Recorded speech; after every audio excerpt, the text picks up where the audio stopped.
Nebraska is going to open fall camp in the dorms for 12 days. The players will report July 30th, and the 31st is the first practice. And then for about 2 weeks, the team will live in the Selleck dorm building, which is the oldest dorm complex on city campus. Steps from the Union. It's an old school approach. I've talked to some players from the 90s and whatnot. They never did that under Osborne either. So this is, I think you got to go pre-Navani the last time Nebraska housed their team, over that entire period for a fall camp. And let me tell you, the reception from Husker fans has been pretty exciting. This is cool. I like this idea by Matt Rhule. Yeah, Rhule, of course, you talked to him, and he was surprised by kind of the hubbub over it. Like, why is it What's the big deal? Now, he'll learn that things like that sort of angle that's fresh and unique, that gets a lot of attention. And I think it is significant. I mean, it's a significant development that no coach has done that in our lifetime, right? Well, at least not in our working lifetime. And it's a team bonding thing. I guess the thing is, Sean, it makes a lot of sense under the circumstances. And the big thing is the coaches. The coaches are going to be there for 12 days. These grown men, these 40 and 50-year-old guys are going to be sleeping in little dorm beds. But again, there's a purpose behind it, and that's getting this team together. And it'll be interesting how the guys respond. I mean, a lot of these guys have probably never done something like that where, it's like going to summer camp. When you were a kid, you'd go home. I'd go away to a camp for a week and live in a dorm. Kids don't really do that anymore. They don't, go somewhere and stay for a week, probably unplug all their technology for the most I don't know part. if they'll have to. Will they have to unplug their technology?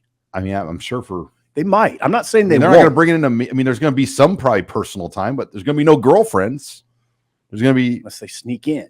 I joked to somebody today. Probably the most popular week will be sorority rush week, because the Selleck dorm building will have probably the best view of sorority rush when it's going on campus. That Robin, week. Let's see what Robin thinks. Okay, so I was never smart enough to stay in Selleck. So no, that's the honor. You're thinking Nyhart. Oh, Selleck was the international dorm. Oh, okay. Well, yeah, remember the thrower Carl? That doesn't Myers work either. called? Didn't apply for that either. No. I mean, it was like where a lot of the Asian students live, the international students live. Yeah. So I don't know how nice those are compared to so I live in Schramm, and Schramm was like, when you think of just like a cruddy old dorm, that's what it was. Like, do we know the difference between Selleck and like Harper Schramm Smith? Oh, I hate to. It looks old. I mean, it looks like a project or something. It's easy. It's easy. It's not like it's an old building. Okay. So it's not like one of the new suites. Okay, it's all not. Right. It's possible it's been updated, and we just don't know. Abby's actually like gone to school within the last 10 years here. And she says she gives a thumbs down. So okay, so that I think is telling. It's not like they're putting them in like the real the 3-room suites with like a kitchen and all that sort of stuff. Like, this is actual dorm life. And one of the questions was barracks. There's the players' perspective, but the coaches staying in there as well. Did you guys kind of get a vibe for like how they're reacting to that? These 6-figure, seven-figure coaches staying in a dorm room. Yeah, I asked Marcus Satterfield about it. He's a guy who's kind of hard to read, and he said I'm excited about it. I said, "Are you really?" And he said, "I am." He did seem genuinely excited by it, but I think it's more, Robin. When you cover a coach like this in Fred Hoiberg, it's more of a practical thing. Like it is a team building. Mm-hmm. So the comfort thing's sort of secondary. We have a job to do. We have to get this team together. We're a new staff. We have to bond with this team. So we're going to do that. We're going to do this. It's not comfortable, but that team bonding element supersedes everything else, mm-hmm. and it could be kind of fun, Yes. But the one thing I want to add, and you guys have been around these camps for years, these August camps, preseason camps. It's intense. It's one of the most intense times in, like I say, sports. I mean, that I've covered in my life. August can be really hard for guys. It's the only time you get unlimited time.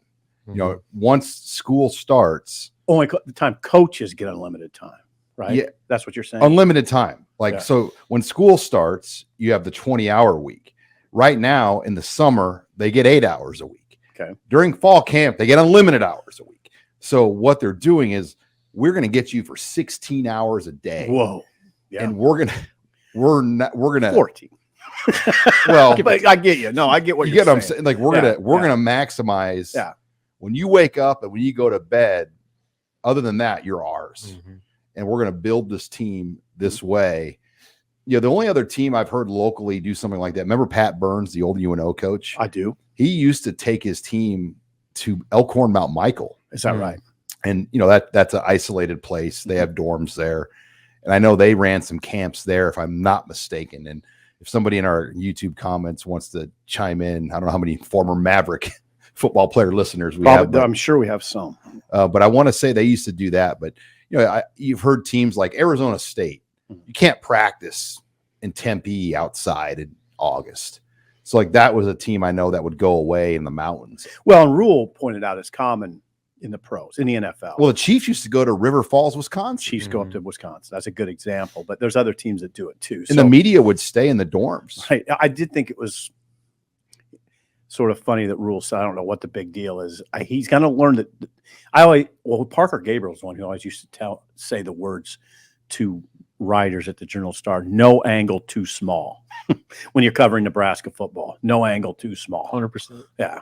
And this is actually a pretty significant one that just popped up organically at a stadium at Mary Hardin Baylor in Belton, Texas. Did I get that right? Belton. Yeah, I mean, it's kind of our page views on that story. It's far and away the most viewed story we've had in the last few months. Yeah. I mean, Rob, we got to step it up. Rob, sorry guys. That's a Sean Callahan byline. Absolutely. I mean, damn it, he's running laps at this point. Yeah, look at him. Well, I mean, it's just no wonder he's so. I made it free, and it wasn't a premium link, so that I stole like the great Steve Sipple is premium. You gotta pay to read Steve Sipple. I prefer that you refer to me as the great Steve Sipple. So there was another question on the topic of fall camps being held elsewhere. You know, like how they do in the NFL.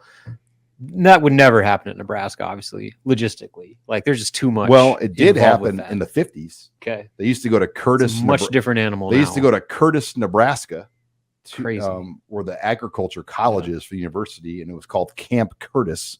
And they would just beat the living tar out of the team. To the point where there were no hour rules. Like Bobby Junction Boys style. Yeah, and Bobby Reynolds, who was the first Heisman finalist in Nebraska's history, essentially he suffered like a career-ending injury in Camp Curtis. So, I mean, Bobby Reynolds held a record for points per game that till Reggie Bush broke his record. That's how long he was a great player at Nebraska. A training camp like that away from campus, like essentially ended his career. He never really was the same player after the injuries he suffered that fall camp. Yeah, but regarding Robin's point, it would be really be difficult logistically to pull weights. Yeah, just all the equipment, the recovery, nutrition, the training tables, stuff like that. Like, there's just a lot. But I thought it'd be interesting, like thinking of hypothetical destinations for where they could do that. Where would that be in the state? Because there's not a lot of well, the small colleges are already having their own. That's what I'm saying. Like all like the facilities that would be good enough are going to be being used by those schools. That's why like Elkhorn Mount Michael made sense because it's isolated as dorms and it's got fields. Mm-hmm. Yeah, I don't have a good answer for that, Rob. Maybe like one of those big high schools in Omaha or something. Yeah, you got to have dorms though. Yeah, good point. Yeah, no, it'd be hard to pull off. So long story short, it ain't happening.